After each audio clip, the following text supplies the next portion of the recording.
మరో వంక మనకు ప్రతిపక్షంగా ఉన్న చంద్రబాబు గారిని చూడండి, దత్తపుత్రుడిని చూడండి. మరో వంక మనకు ప్రతిపక్షంగా ఉన్న చంద్రబాబు నాయుడుని చూడండి, దత్తపుత్రుడిని చూడండి. వీరిద్దరు పేరు చెబితే అక్క చెల్లెమ్మలకు ఏం గుర్తుకొస్తుంది అని చెప్పి నేను అడుగుతా ఉన్నాను. చంద్రబాబు పేరు చెప్తే 14 సంవత్సరాలు ముఖ్యమంత్రిగా ఉన్న వ్యక్తి, 3 సార్లు సీఎం అయిన వ్యక్తి, ఇటువంటి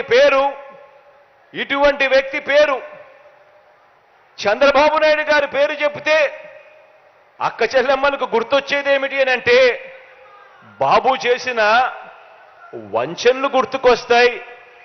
పొదుపు సంఘాల్లో ఉన్న అక్క చెల్లెమ్మలకు ఏం గుర్తుకొస్తుంది అని అంటే చంద్రబాబు చేసిన దగా గుర్తుకొస్తుంది అని కూడా ఈ సందర్భంగా తెలియజేస్తా ఉన్నా.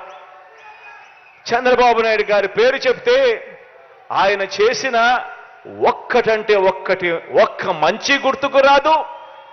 ఆయన పేరు చెప్తే ఒక్క మంచి స్కీము కూడా గుర్తుకు రాని పరిస్థితి చంద్రబాబు నాయుడు గారిదైతే, ఇక దత్తపుత్రుడి పేరు చెబితే ఏం గుర్తుకొస్తుందో తెలుసా? నా అక్క చెల్లెమ్మలకు దత్తపుత్రుడి పేరు చెబితే వివాహ వ్యవస్థను భ్రష్టు పట్టించే ఓ మోసగాడు గుర్తుకొస్తాడు.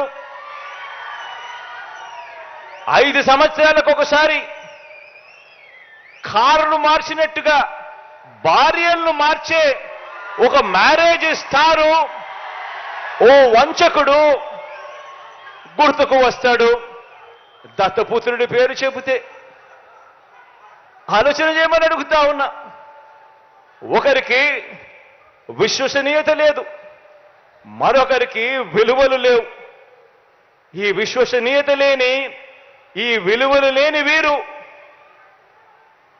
ఈ విశ్వసనీయత లేని, ఈ విలువలు లేని వీరు 3 పార్టీలుగా ఇవాళ కూటమిగా ఏర్పడి, 3 పార్టీలుగా కూటమిగా ఈరోజు ఏర్పడి, ఈరోజు మీ బిడ్డ మీదకి యుద్ధానికి వస్తున్నారు. కాదు, మీ బిడ్డ మీదకి రాదు, మీ బిడ్డ మీదకి కాదు యుద్ధానికి వీళ్ళు వచ్చేది. 3 పార్టీలుగా వీళ్ళు కూటమిగా ఏర్పడి పేదవాడి భవిష్యత్ మీదకి వీళ్ళు యుద్ధానికి వస్తా ఉన్నారు.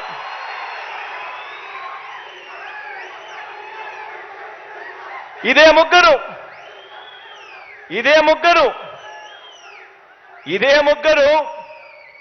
ఇదే చంద్రబాబు, ఇదే పవన్ కళ్యాణ్, ఇదే దత్తపుత్రుడు, ఇదే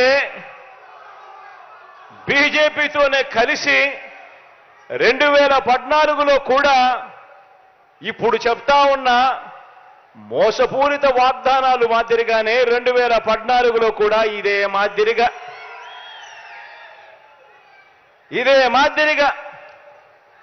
2014లో కూడా ఎన్నికలప్పుడు ఇదే ముగ్గురు ఒకటయ్యారు, ఇదే ముగ్గురు ఒకే స్టేజ్ మీద కూర్చున్నారు, ఇదే ముగ్గురు ఒక కూటమిగా ఏర్పడ్డారు.